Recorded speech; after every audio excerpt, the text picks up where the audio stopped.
Mensagens que edificam, ministradas pelo pastor Sidney Ferreira.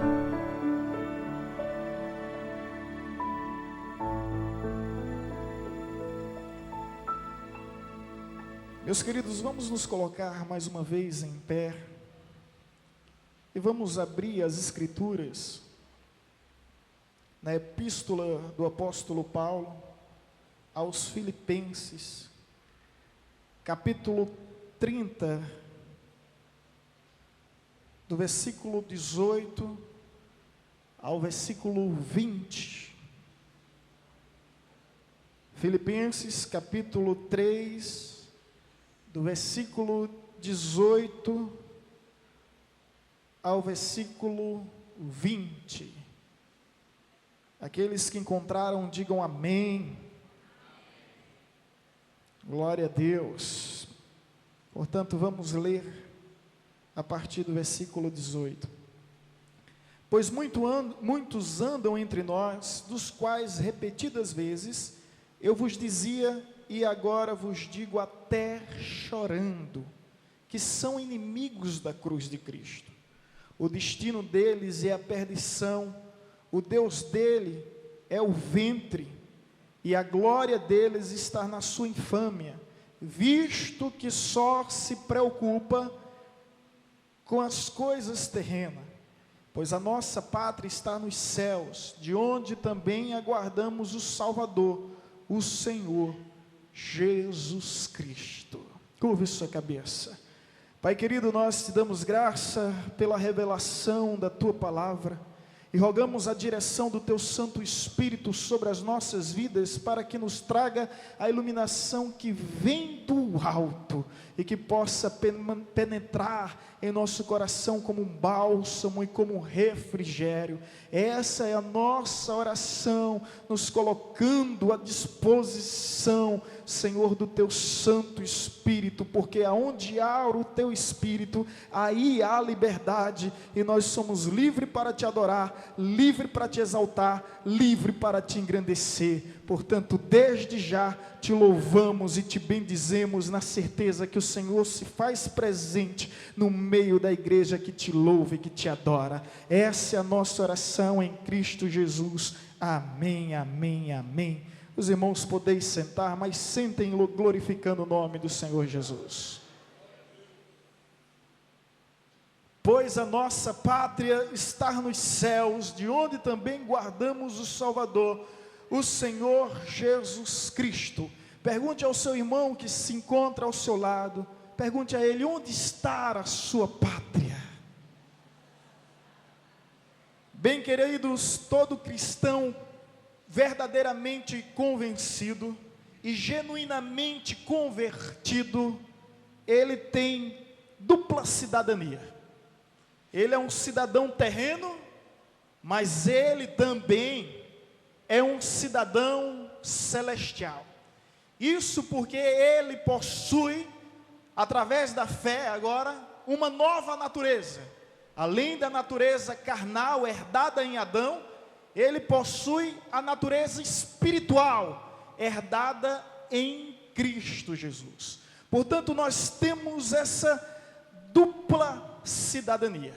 E para entendermos melhor o que isso significa, estando no país em que nós vivemos, que é o Brasil, um país conhecido mundialmente por sua miscigenação, um país de várias raças, de vários povos, de várias culturas, um caldeamento, sabe, um caldeirão de uma salada de fruta, onde há descendentes, de portugueses, de ingleses, de africanos, enfim, é uma mistura. Há quem diga que o Brasil tem a cara do céu, porque lá no céu haverá pessoas vindo de todos os povos, de todas as raças e de todas as tribos, e assim surgiu o Brasil, uma mistura geral, uma raça mestiça, é o nosso país, essa miscigenação que há bem presente na nossa cultura, na nossa história do nosso povo.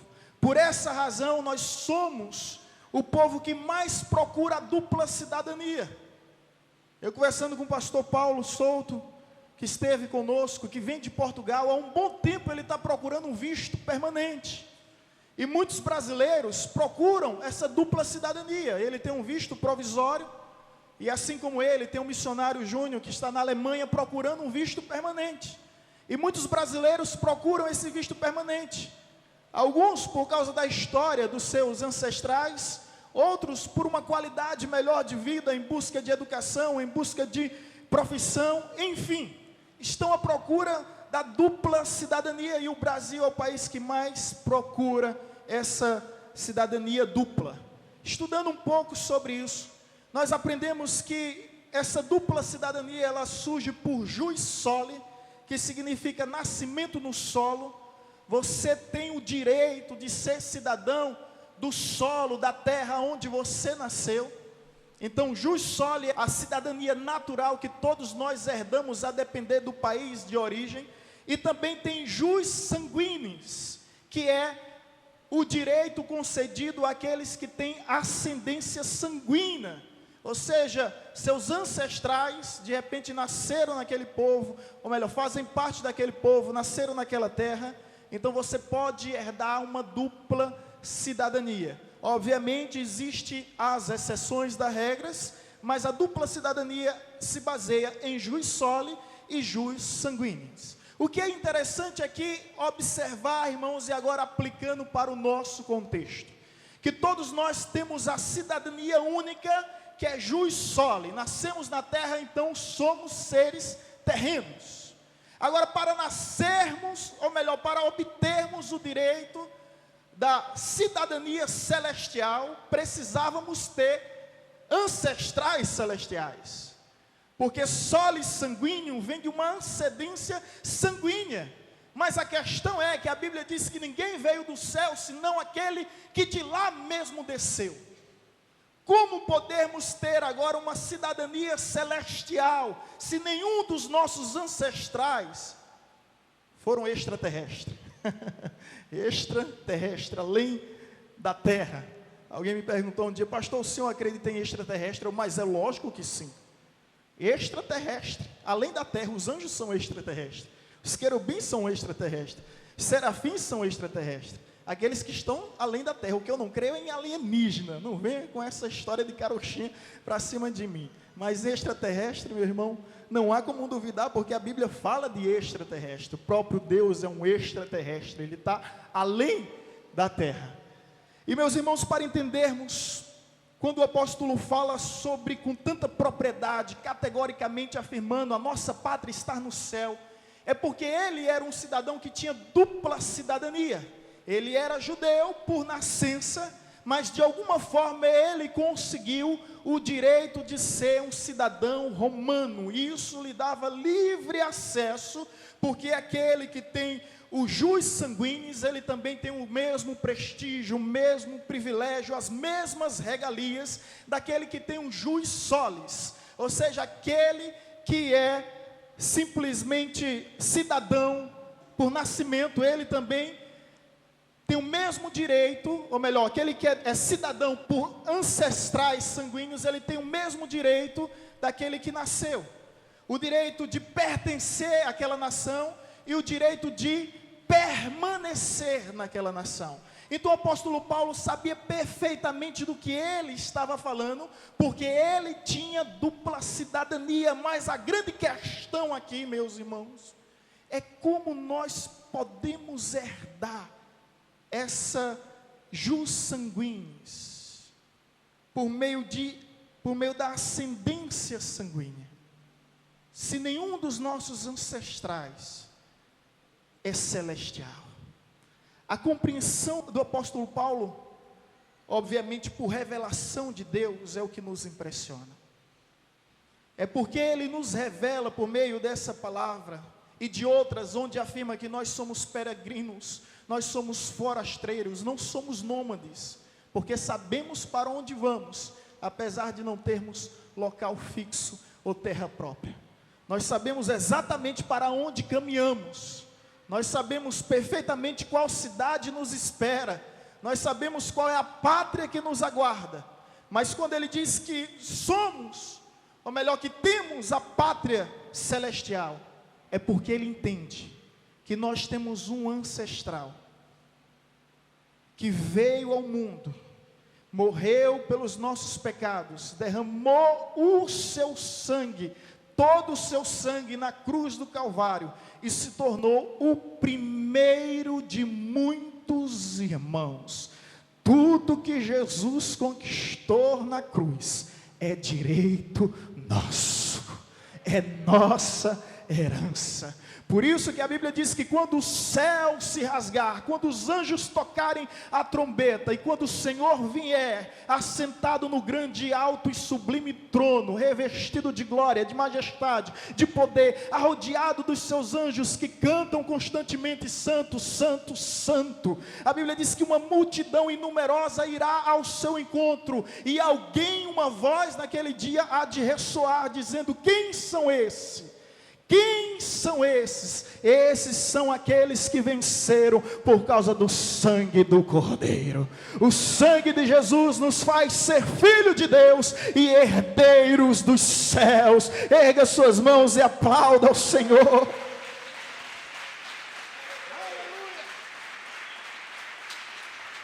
Glória a Deus.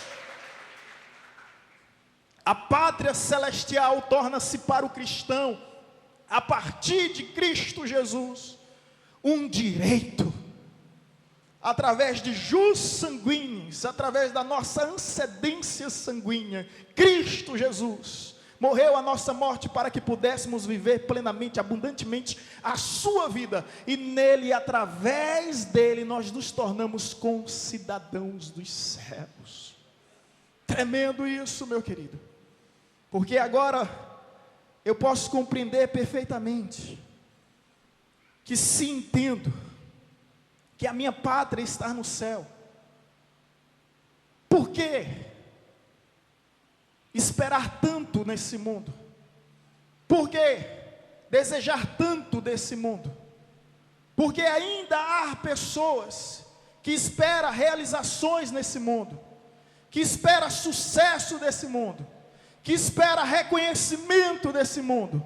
Se a Bíblia diz que a nossa pátria não está nesse mundo, que a nossa pátria está no céu, que a nossa glória está no céu, que o nosso Senhor vem do céu nos resgatar da terra para vivermos ao seu lado eternamente nos céus, não há como entender como pessoas vivem obcecadas, alucinadas com essa vida terrena, quando nas Escrituras está tão bem claro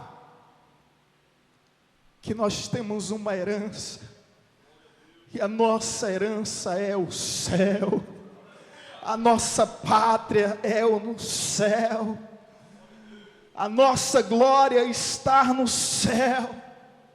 E, meus queridos, quando eu aprendo sobre essa cidadania celestial, que é a temática dessa mensagem, eu aprendo 3 verdades que o apóstolo Paulo compartilha conosco, daqueles que são cidadãos dos céus, que são cidadãos celestiais.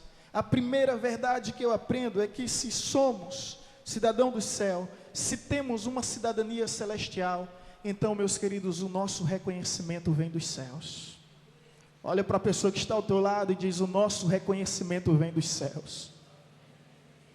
Infelizmente, há pessoas buscando reconhecimento nessa terra, buscando reconhecimento nesse mundo, e nesse afã de jactância, nesse anseio descontrolado, em busca de ter, ela perde o ser. No anseio demasiado em construir, ela acaba destruindo; em ganhar, ela acaba perdendo.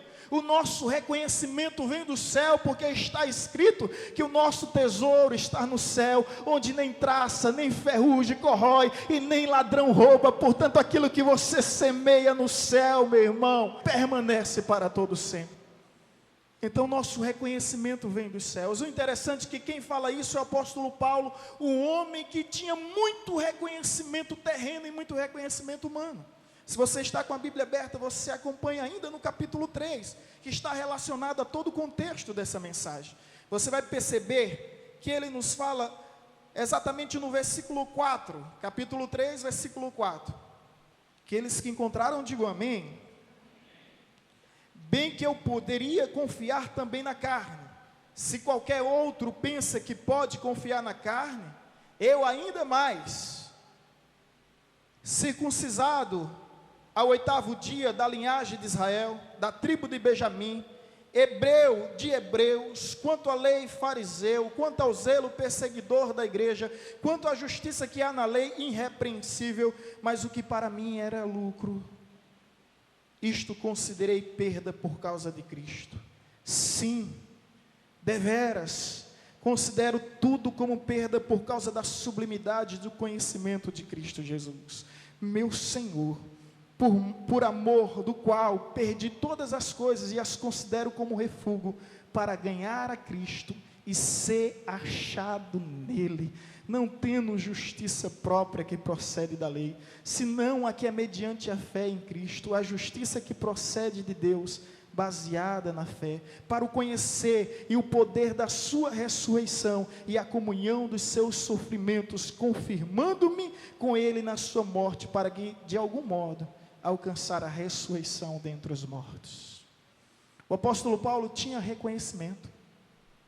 Queridos, ele era um poliglota. Ele falava vários idiomas e dialetos daquela época. A educação do apóstolo Paulo foi a melhor do seu tempo. Ele foi instruído aos pés de Gamaliel, um dos maiores mestres daqueles dias. A Bíblia nos fala que ele é judeu, que ele tornou-se um fariseu, que mediante a lei ele era irrepreensível, ele tinha uma reputação impecável, sabe, ele tinha um currículo extraordinário, ele tornou-se um referencial, mas a partir do momento em que teve o encontro com Cristo, ele considera todos os seus títulos, todas as suas homenagens humanas que um dia recebeu, ele considera tudo isso como perda. Para ele já não há mais nenhum sentido. Eu não sei se você entende, para ele já não há mais nenhum valor. Ou seja, o seu coração não se encontra mais nessas coisas. A Bíblia diz: onde estiver o teu tesouro, aí está o teu coração. O que ele busca agora, os seus valores são invertidos, sofre essa subversão. E a partir de então, o que ele procura é ser conhecido em Deus, ser reconhecido em Deus, na sublimidade do conhecimento de Cristo Jesus. Às vezes nós nos deparamos com pessoas correndo em busca de reconhecimento.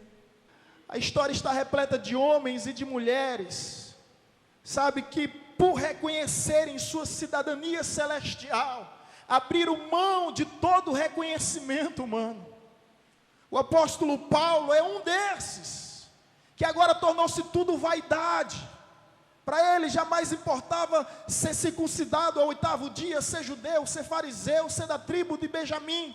Para ele isso não mais importava, ele considera tudo como perda, por causa da sublimidade de Cristo Jesus. E na estrada de Damasco, onde o apóstolo Paulo, ou melhor, Saulo de Tarso, tem um encontro com Cristo, e a partir de então, torna-se o apóstolo Paulo, nós percebemos algo extraordinário, porque o que levou esse homem aos pés de Cristo não foi a razão, porque apesar de ser um intelectual, considerado um homem culto, catedrático do seu tempo, ele não conseguiu, através das escrituras, através da lei, chegar até Cristo Jesus. Por isso a conversão, ela vai muito além da razão, ela depende da revelação, e foi a revelação que veio dos céus sobre a sua vida, que fez com que ele caísse, se prostrasse e reconhecesse que Jesus Cristo é o Senhor da sua vida, é o Senhor da sua história. Cai por terra também todo orgulho, toda vaidade daquele homem que ficou cego, e com seus próprios lábios testemunhou que a glória que ele viu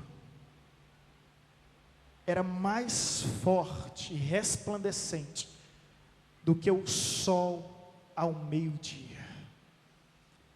Ele, ou melhor, sua estrutura humana não conseguiu conter a glória de Deus, a glória daquele a quem perseguia. Interessante, irmãos, que Paulo está perseguindo a igreja, que Saulo está perseguindo os cristãos, e nessa história o próprio Cristo intervém. Sabe o que isso significa? Mexer com o povo de Deus é a mesma coisa de mexer com o próprio Deus.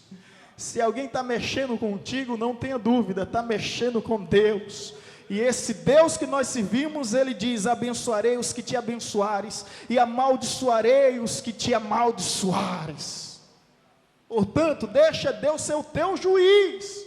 Você não precisa ficar se defendendo, porque a Bíblia nos diz que Ele é quem nos justifica. Portanto, quem tentará acusação contra os eleitos de Deus, se é Ele quem nos justifica?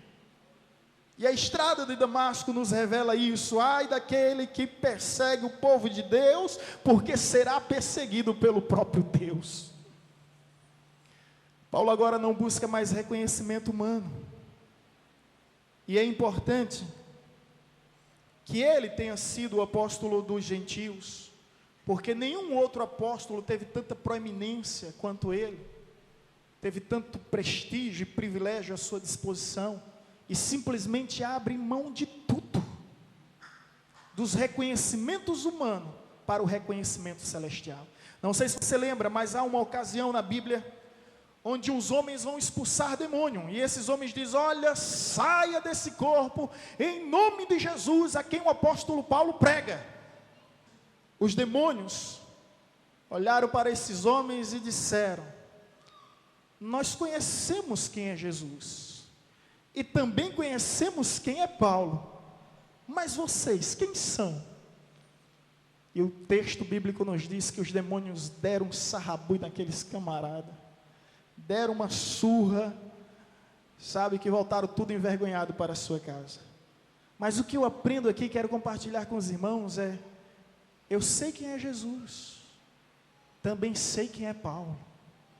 O homem que não busca reconhecimento da terra, o homem que não busca reconhecimento nesse mundo, naturalmente ele torna-se reconhecido e temido no inferno, onde os próprios demônios conhecem a sua história e temem a sua presença, simplesmente pelo fato de servir a Deus e andar com Deus. Então, meus irmãos, o nosso reconhecimento não vem da terra, não vem dos homens, o nosso reconhecimento vem de Deus, que nos escolheu como vaso escolhido para fazermos a sua obra. Louvado sempre seja o Senhor na tua vida, na tua história, que Ele seja sempre Deus em todo momento, e que você busque o reconhecimento que vem dEle.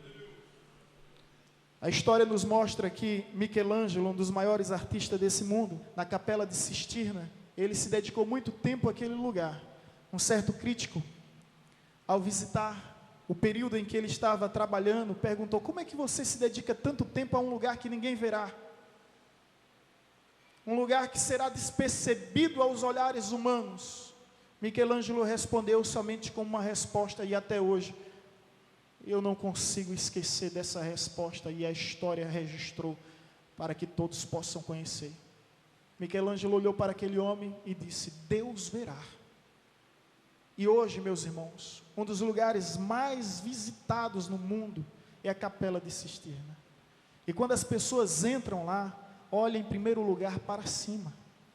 Há várias esculturas, imagens, né, que nós sabemos perfeitamente que vão de encontro com a Bíblia, mas também traz toda uma arte envolvida pela história de mãos que tinham tamanho talento, mas elas passam despercebidas diante daquele teto, onde o homem dedicou muito tempo, com sua motivação de fazer para Deus, e não fazer para os homens.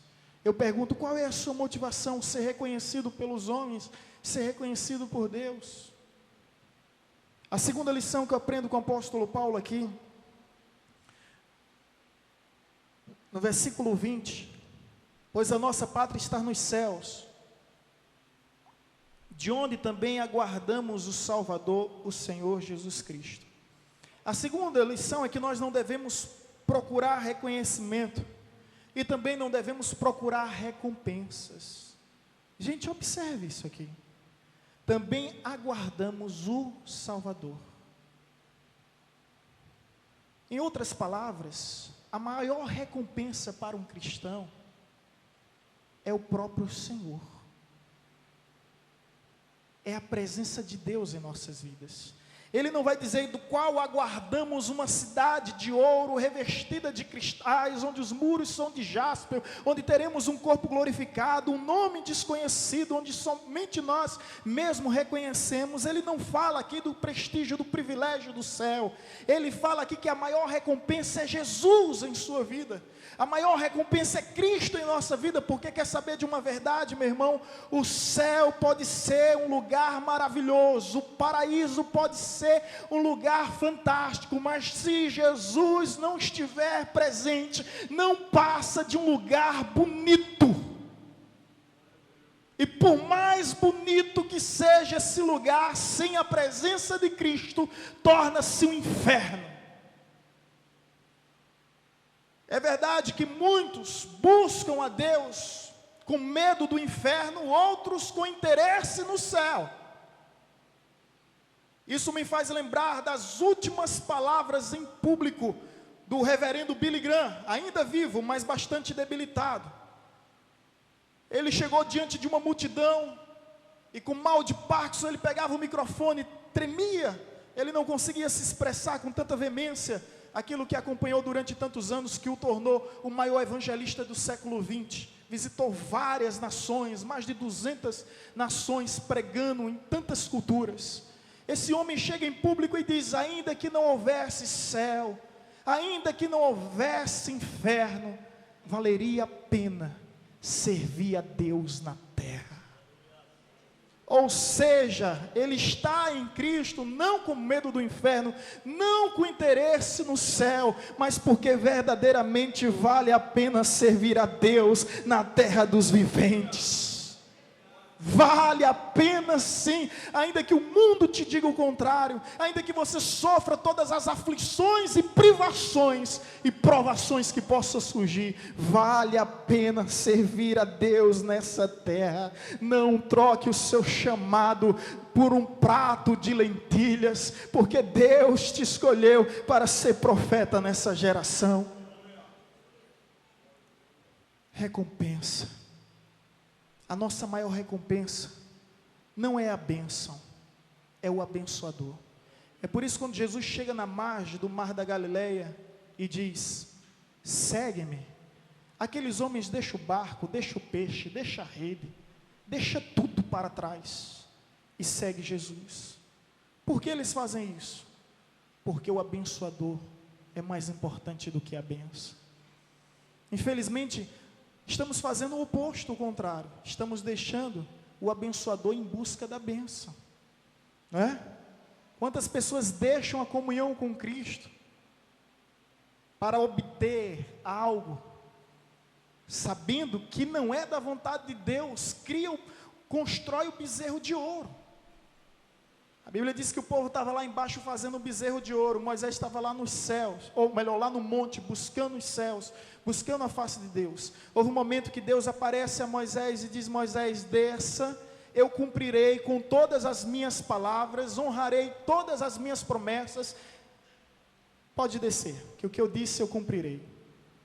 Moisés, ele disse: Senhor, não darei um passo, se a tua presença não for comigo. Desse lugar eu não sairei, se o Senhor não me acompanhar. Ou seja, para Moisés a presença de Deus era muito mais importante do que as promessas de Deus. Porque no fim, o que adianta o homem ganhar o mundo todo, ser reconhecido perante todos os homens e receber todas as recompensas dessa vida e perder a sua alma? O apóstolo Paulo era um homem ciente da sua recompensa, e ele nos diz isso em 2 Timóteo, você pode abrir, 2 Timóteo capítulo 4, versículo 7, os irmãos encontraram? Combati o bom combate, completei a carreira, guardei a fé, já agora a coroa da justiça me está guardada, da qual o Senhor, reto juiz, me dará naquele dia, e não somente a mim, mas também a todos quantos amam a sua vinda. O apóstolo Paulo não espera uma coroa da mão de César. Ele não espera uma coroa da mão de Nero. Ele não espera uma coroa da mão de Anás, de Caifás, de Pilato, das autoridades vigentes em seu tempo. Ele não espera uma coroa concedida como título de honra em Jerusalém ou em Roma. Ele não espera uma coroa dos imperadores. Ele espera uma coroa que vem dos céus, que vem de Deus. A recompensa está em Deus. O justo juiz que tem guardado uma coroa não somente para mim, mas para todos quanto amam a sua vinda. Quantos querem receber esta coroa? Você precisa amar a Deus para receber essa coroa. Só receberão essa coroa aqueles que amam a Deus. E aqueles que amam a Deus, eles não procuram coroas da mão do homem. Eles anseiam pelo dia em que eles serão coroados nos céus. A nossa coroa vem dos céus, porque a nossa pátria está nos céus. Por isso que ele diz com tanta veemência: pois a nossa pátria está no céu, de onde também aguardamos o Salvador, o Senhor. A minha maior recompensa é Cristo. A nossa maior recompensa é Jesus. O resto é resto, seja o que for. As demais coisas vêm de reboque, vêm atrás. Mas a nossa carruagem é Cristo Jesus. É Cristo Jesus, a nossa maior recompensa em Deus. Ser achado nele, como diz o apóstolo Paulo. Porque do que adianta os tesouros dessa terra, do que adianta a fama nessa terra, do que adianta os prestígios nessa terra, se eu não tenho Cristo? Terceiro lugar, depois de reconhecimento, recompensa, terceiro, a realização. Um filósofo matemático chamado Blaise Pascal, ele dizia que no mais profundo do coração do homem existe um vazio do tamanho de Deus. Ou seja, só Deus pode preencher esse vazio. Riquezas não podem, fama não pode, sucesso não pode, prestígio não pode, bens não pode, nada pode preencher. Por isso que aqui e acolá a gente encontra um milionário tirando sua própria vida. É por isso que aqui e acolá nós encontramos pessoas da alta classe social simplesmente em depressão, em angústias suicidas, sabe, porque não tem mais prazer em viver, não encontra mais um motivo para qual existir. A nossa realização vem de Deus, e a nossa maior realização é o próprio Deus. Isso significa que somente Ele pode suprir as nossas necessidades, somente Ele pode preencher o nosso vazio existencial. Por isso, o salmista no Salmo 23, ele diz: o Senhor é meu pastor e de nada sentirei falta, porque se Ele for o meu pastor, de nada mais nessa vida eu sentirei falta, nada mais importa, sabe, nada mais tem tanto valor, nada mais tem tanta importância. Portanto, meu irmão, a nossa pátria está nos céus, e é de lá que nós aguardamos reconhecimento, recompensa, a grande realização.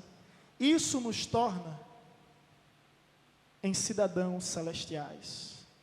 Isso que nos traz a cidadania celestial.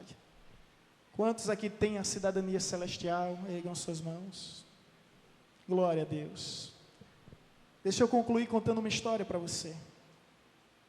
Certa feita, um casal de missionário que passou muitos anos na África, se dedicando com bastante empenho, deveras esmero, para que aquele povo conhecesse a verdade, da palavra e a salvação em Cristo Jesus.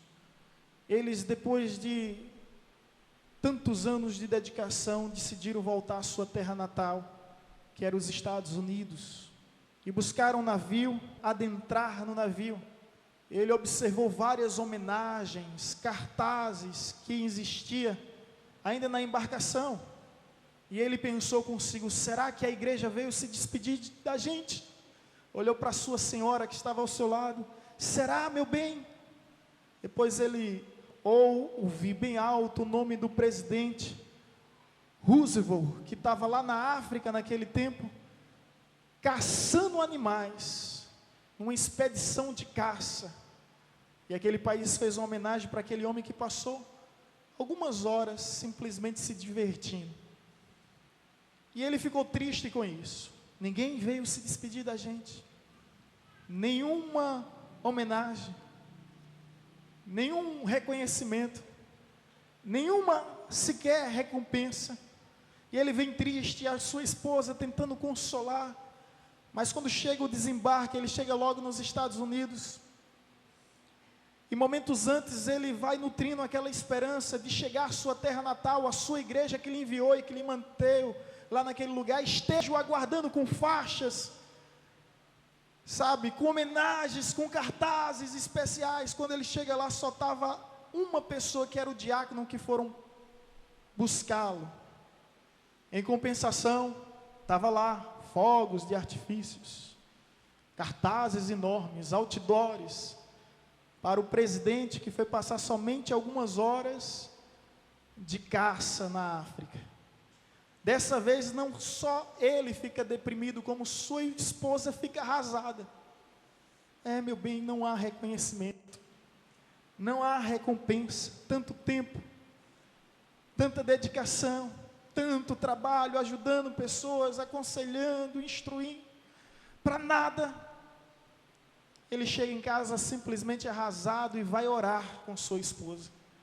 E quando eles estão orando, ele simplesmente ouve um afago, ouve uma voz de afago, trazendo alento para o coração, que dizia: meu filho, você ainda não chegou em casa, você ainda não chegou em casa. Ele se levantou com sua senhora, enxugou da sua face todas as lágrimas e compreendeu que o reconhecimento, a recompensa e a realização está nos céus. A nossa pátria, o nosso tesouro se encontra nos céus. E quando nós entendemos que um dia os céus se abrirão, e a lei da gravidade não poderá nos deter nesse lugar, porque diante da voz que estremece as estruturas do cosmos e do universo, quando Ele, o Senhor da glória, nos chamar pelo próprio nome diante de todos os soberanos dessa terra, homens que foram reconhecidos e conhecidos nos 4 cantos desse planeta, e quando diante de todos os seres viventes, vivos, mortos, visíveis, invisíveis, celestiais, terrenos, infernais, quando nosso nome for pronunciado, a Bíblia diz que haverá um corredor, haverá aplauso nos céus, porque Deus bradará dizendo: vinde meu servo bom, vinde meu servo fiel, entra no gozo da glória que foi preparado antes da fundação dos séculos. E um banquete Ele tem preparado para nós, as bodas do Cordeiro, onde vamos nos assentar em uma cadeira de honra reservada para todos que têm uma cidadania celestial.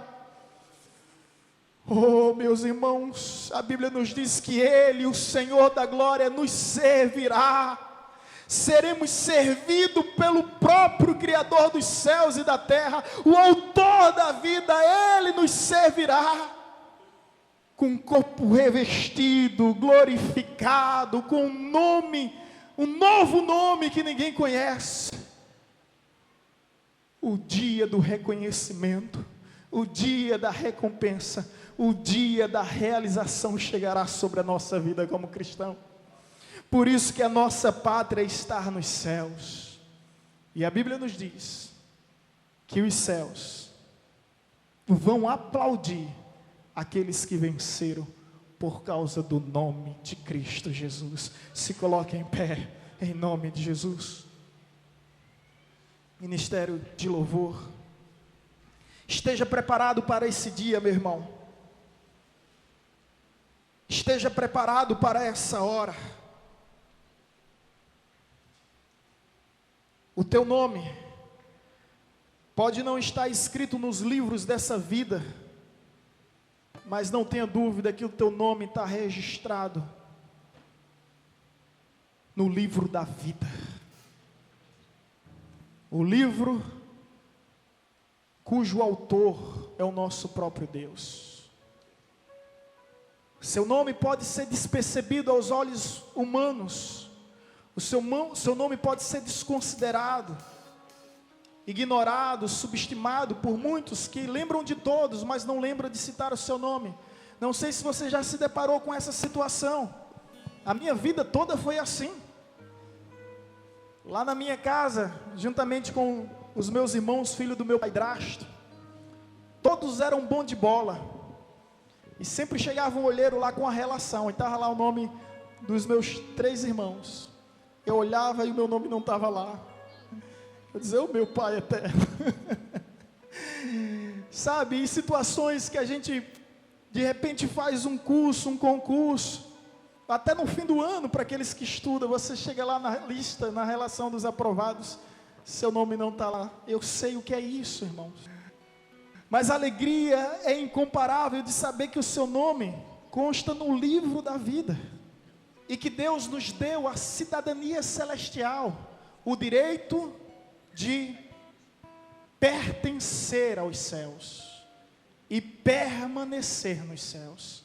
Ei, você tem um jus sanguinis que lhe dá o direito não de um visto provisório, mas de um visto permanente. É por isso que eu não creio no anjo borracheiro. Tem gente que crê no anjo borracheiro. O que é isso, pastor? A gente acredita que há um anjo escrivão. Quando a pessoa se converte, Deus diz: coloque o nome deste homem e desta mulher no livro da vida. E lá, os anjos, mediante a ordem do Senhor, ou o próprio Senhor, escreve o nosso nome. Mas eu não creio no anjo borracheiro, que é aquele que está lá, o anjo, olha, Deus, ele errou, resvalou, pecou, escorregou. Aí Deus vai, olha para o anjo borracheiro e diz, apaga o nome dele do livro da vida. Eu não creio que o livro da vida vai ser borrado, irmãos. Um anjo escrevendo, o outro apagando, um anjo escrevendo, um apagando, um anjo escrevendo, outro apagando. Que confusão é essa? A Bíblia diz claramente que Deus conhece os que lhe pertencem. E é poderoso para nos guardar em todo o tempo. Aquele que começou a boa obra entre nós é fiel para completá-la até a volta de Cristo Jesus. Portanto, eu creio que aquele que tem a cidadania celestial, ele tem um visto permanente. Se cair, ainda que caia, não ficará prostrado, porque o Senhor é fiel para levantá-lo e sustentá-lo. É isso mesmo que você está pensando. Em outras palavras, a salvação não se perde. E quem pensa assim é porque não tem a convicção da salvação em Cristo Jesus. Quando nós entendemos que a salvação não é um mérito próprio a ser conquistado mediante as nossas forças e os nossos próprios esforços. Quando nós entendemos que a salvação é graça, gratuitamente, nós nos sentimos agraciados e compreendemos perfeitamente que nada nem ninguém poderá nos separar de Deus. nem tribulação, nem angústia, nem perigo, nem espada, nem fome, nem nudez, porque estou bem certo que nem a morte, nem a vida, nem anjos, nem principados, nem coisas do presente, nem do porvir, nem poderes, nem altura, nem qualquer outra criatura na terra, debaixo da terra, poderá nos separar do amor de Deus em Cristo Jesus. Nada, nada, nada, nada. Portanto, meu irmão, saiba que o nosso passaporte já foi carimbado, o visto é permanente, e quando o anjo tocar a última trombeta, os céus se abrirão, e o nosso nome será chamado, e ao seu lado, viveremos para todo sempre. O que foi conquistado nessa terra ficará, porque conforme disse Jó, nu viemos do ventre da nossa mãe, e nu voltaremos, nada levaremos, absolutamente nada. Os tesouros ficarão aqui, mas a cidade celestial, onde nós vamos morar para todo sempre, as ruas são de ouro e de cristal.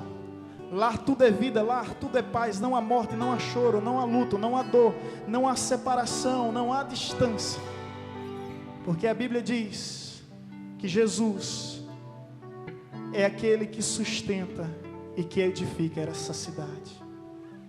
Quanto a esse mundo, uma coisa tenho a vos dizer: não ficará pedra sobre pedra. Quanto a essa igreja local, essa estrutura física, não ficará pedra sobre pedra. Se os testemunhos de Jeová quiser morar aqui, tudo bem. Depois que formos, qualquer um pode vir para cá e brigar para ficar aqui. Nós não levaremos nada a não ser aquilo que conquistamos em Cristo, através de Cristo Jesus.